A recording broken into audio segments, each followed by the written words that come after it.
Hi. I thought we would do something a little bit different today, something a lot more personal.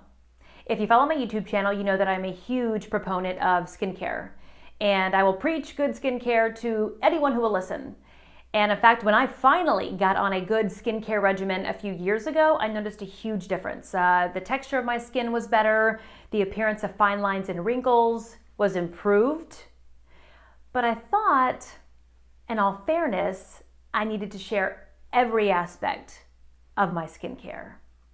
And that would include one thing that I get done about every 3 to 4 months: Botox. I've been getting Botox for about 5 years now. I started when I was 29. And I'll tell you, there were a lot of people who gave me funny looks, asked me questions. Why would you do that? You don't have any wrinkles. But I had started noticing this deeper line in between my eyes. I wear glasses, not as often as I should, and so I squint a lot. And one day it started to bother me. Well, nobody noticed it but me. My opinion was the one that mattered the most. It was really the only opinion that mattered. And so I decided to do something about it. And once I had my first treatment of Botox, I loved it. I felt much happier. It didn't bother me anymore. And I wasn't creating a deeper line. But I know there's a lot of questions out there, a lot of misconceptions, and sometimes a little judgment is passed. But that's okay. And that's why I thought I would take you with me today to see my doctor, Dr. Krumin, a board-certified plastic surgeon. Dr. Krumin has been doing my Botox for a couple of years now, and I've been very happy for a number of reasons. One of them is because she gets the fact that I want to be conservative. And I think a lot of times when people think Botox, they picture that surprised look, or perhaps a frozen forehead. But you can get Botox in a way that nobody really knows but you. And I thought, I'm going to take you along with me today to walk you through the process and to answer any questions you might have. Let's go. We have made it to Dr. Krumin's office. This is Dr. Krumin, my board-certified plastic surgeon. Thank you for letting us do this today. Oh, you are very welcome. Well, I know that we have a lot to get to when it comes to Botox. I was telling people that I started getting Botox at 29 because I wanted to use it as more of a preventative. So when do you start seeing people come in? What's the earliest? Most patients are over 30, and really most people come in when they start to notice lines that they don't like, and that's what prompts them to come in. You certainly can start earlier to prevent deep set lines and wrinkles from developing, but most people either they come in very young because they have lines that are a little more advanced than their peers, or they're around 30 and have just started to notice the first lines and want to kind of nip it in the bud before things get worse. What are some of the big misconceptions that people have out there when it comes to Botox? When it first came out, there was a lot of unknowns. Would it cause other problems? Would people become immune to it?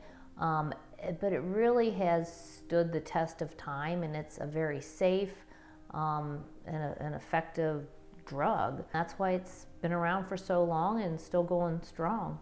So I notice after about 3 to 4 months that I start to see that movement come back. Now I'm not going for the frozen look, if you will, but I do notice that movement come back. How long does it typically last? It's about 3 months. So when someone first uses Botox, it's almost always about 3 months, on the dot, that you notice it start to come back. What we see is that with repeated use of the Botox, you can stretch it a little bit more. When I tell people that I get Botox done, they're often surprised. And I guess it's because they think that there is supposed to be a way that you look if you have Botox. I don't find that to be true. What is your perspective? Well, I think we want the Botox to look natural. We definitely want to smooth the lines and the wrinkles, but we don't want to create a look, as you will, that is unnatural. And there's a lot of different ways you can give the Botox to create different looks. So some people like, an eyebrow elevated. Some people don't want it elevated. You can fine tune the Botox a little bit to give a look that somebody wants. But yeah, you really don't want to give a Botox look. You want it just to look refreshed and natural. I was going to say, I have even felt a little nervous sharing this with people, at some of the reaction that could be out there. But I felt like after doing an entire video on skincare, that I couldn't ignore the fact that this is something that is a part of my skincare routine. Now, for people who are going, well, if you're doing skincare like vitamin C serum and you know, all the serums and the lotions and whatnot, how do they differ, or why do you need both? Well, they're working on different problems, we'll say. So you need good skincare to help with your skin, the tone, the texture, the appearance of fine lines and wrinkles. But Botox is, I'll say, kind of working a layer deeper, where you're actually paralyzing muscles that when they contract, they create the wrinkles. So the most common areas that we see wrinkles that the Botox fixes are between the eyes, forehead lines, crow's feet. Typically, you do some sort of a numbing cream, but I've been doing it for so many years, I don't need that. It's an option that I offer patients. We can put a topical numbing cream on the skin. It can take the edge off, and a lot of people feel more comfortable with that. Patients such as yourself who have had Botox before and aren't particularly bothered by it usually skip that step. So it's totally a patient preference, and we work either way. Yeah, saves a little time, but we're ready to begin. We are ready to begin. Dr. Krumin is going to point out some of the different areas that I will be getting Botox today, that I have been getting Botox on for, I've been seeing you for a couple of years now. Okay, so where are we looking at today? Well, today we're going to focus on lines in between the eye. We call this the glabella. And so we do a little bit of Botox in here, and then for you, I just do a tiny little bit under the eyebrows, and that can give a little bit of elevation. And then we notice a little bit of a line starting here, and we're going to do just a little bit extra right up there. So what's that about? Because I haven't noticed that before. It's something new. So it really may be kind of from the Botox, because when we paralyze in here and we've kind of softened here, sometimes you'll notice other lines or other muscle movements a little bit more active.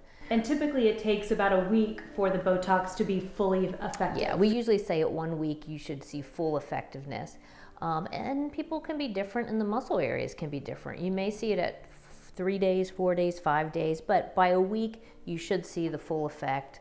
Why is it important with who is administering the Botox? You know, there's so many different types of professionals who administer the Botox, and frankly, not all of them have the same background and training. There's nuances in how the Botox is mixed up, where somebody puts it, how much they give. You know, and I'll say we kind of become aware of this when we see Botox sales, where you see an incredibly low price for Botox. And usually what that means is that you're really getting quite a low dose, that somebody's mixed it up with, you know, I'll say a more dilute solution than perhaps is recommended for effectiveness. I will say that I am going to be getting my Botox today, and I will go into work tomorrow morning. We're talking like 12 hours from now, maybe 14. And no one is going to know that I had this done, because there's not going to be a bunch of bruises or spots all over my face, and anything that was perhaps touched is easily covered by makeup. Yeah, usually with Botox, it's there's really not much recovery. Nobody needs to know but you and your plastic surgeon. And the entire YouTube world. Are you ready to get started? I'm ready. Okay, let's do it. All right, so I'm just going to wipe you off in a couple of areas, and then I usually put a few marks on you. Okay. So I'm just wiping the skin off with a little bit of an alcohol wipe. And what do you put the marks on for? Well, sometimes it helps me just know where exactly I'm administering the Botox. And whoever you go to, people will have different techniques for how they do it. But okay, so for you, we're working on this area here. So you can try to wrinkle there. Okay, so you're not really very strong there right now, because you probably still have a little bit that's still working, which is fine. We'll keep any from coming back. I was going to say it's been probably just exactly 3 months, but because I've been getting it so long, I feel like it lasts longer. So it's not real strong here. If we weren't going to do this today, probably over the next couple of weeks, you would notice it coming back very strong. But it's not a bad idea to certainly stay on your schedule so that you prevent that back and forth movement with it. Okay, so raise your eyebrows up because you had noticed that, I don't know, this way you were just starting to get a little bit of a line in there. So we're going to soften up there. Okay. And then I'm probably going to put just a little bit down here too. Yeah. And we don't do much here for you. And someone who's older, we end up doing Botox in quite a few areas because usually we do need to soften lines in the crow's feet area. But I do like to think that because I started when I was 29, 5 years ago, I've weakened those muscles. You probably have. Or haven't developed anymore, because I really, in the last 5 years, the amount of Botox I've been getting has not gone up too much. Mm-hmm. And you can see that for a while. With time, you'll probably eventually need to start giving a little more Botox over here. Sometimes you'll start to need a little bit more in the forehead area, but I think you definitely are weakening things and hopefully postponing when you do need it. I was going to say that's where the sunscreen and the skincare comes in, right? That's sunscreen. Sunscreen. You can't say it enough times. All right, are you ready? I am ready.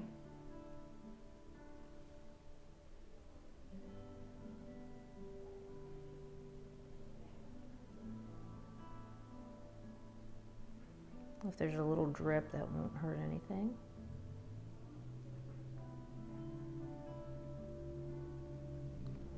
So explain to people, they're kind of seeing some raised skin right now. So, and I'll be honest, I don't normally watch this process because you're it grosses me out. You're not usually watching it so close up. Okay, so you can see that we raised a little bit of not a bubble, but it's just from the volume of the product that we put in there.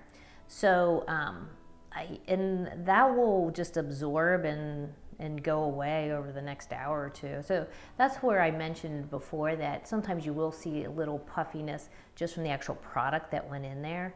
But that's usually about it. I just didn't want anyone to kind of freak out.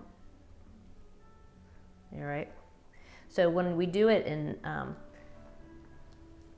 so you kind of paused, probably because it felt different all of a sudden. Ooh, it did. So it feels, different areas of the face feel different. I was going to say the area that I find to feel the most jarring, or perhaps the biggest pinch, if you will, would be right in between on that right side. That felt different, but it didn't necessarily hurt. Yeah, and I mean, the different areas can feel a little different. Okay, so which side are we working on now? I'm going to just give you a little tiny bit here. Ooh, little sting. Yeah. Just a little bit.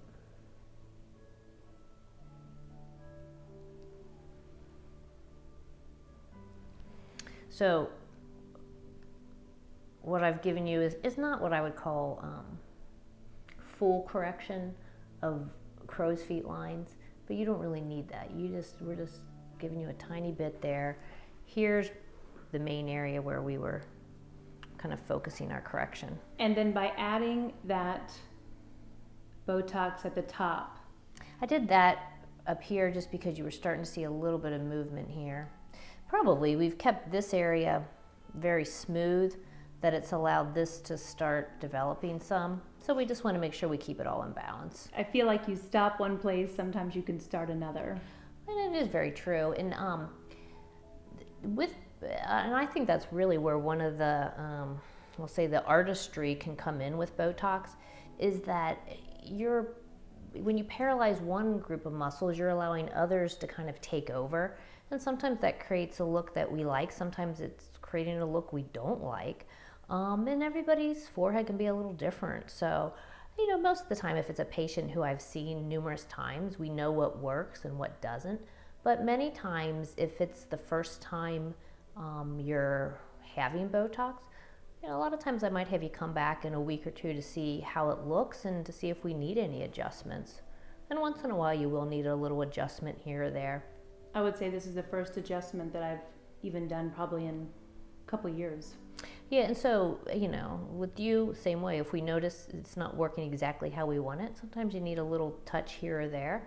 But usually we kind of get the formula correct, I'll say. And I can see that, but once given a week, this will be all calmed down. It should. If it's not 100%, then we just give just a tiny bit more till we get it. Come back. That's right.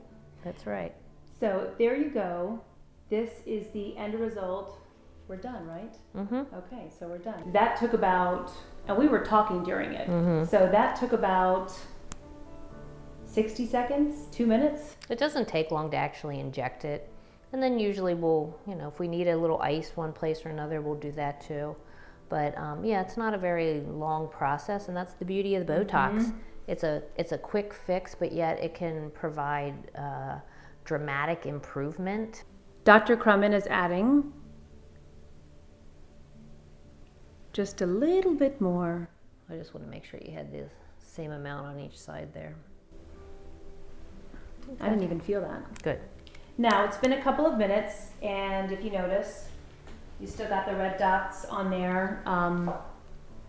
And I'll probably ice here in a couple of minutes, just to prevent perhaps any bruising. I think it's not a bad idea. I usually ice for a little bit afterwards, but I did not use any numbing cream, and just a few little pinches and 60 seconds, couple of minutes, and it's over with. And now I've got 3 to 4 more months of not having to worry about any of those wrinkles around my face and my eyes and in between my eyes.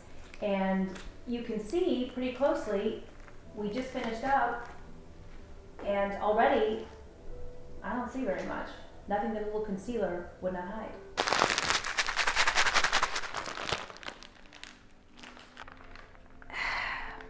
No pain, and it'll take about a week before the Botox is fully effective. And if I have any areas that I think need to be touched up, I can come back and Dr. Krumin will do that. So that's it. I hope that I have maybe eased some of your minds out there who had questions about Botox. I do this for me. I like the way it looks, but I thought it was important to let you know that this is all a part of my skincare regimen and has been for years. And I do it for nobody else but myself. I hope I didn't freak you out too much by showing you so up close, but I just wanted to get across that it's not that scary. If you have any questions or comments, go ahead, leave them below. I'm going to give all of Dr. Krumin's information in the description box. And if I didn't freak you out too much, hit the like button and don't forget to subscribe. Have a great week.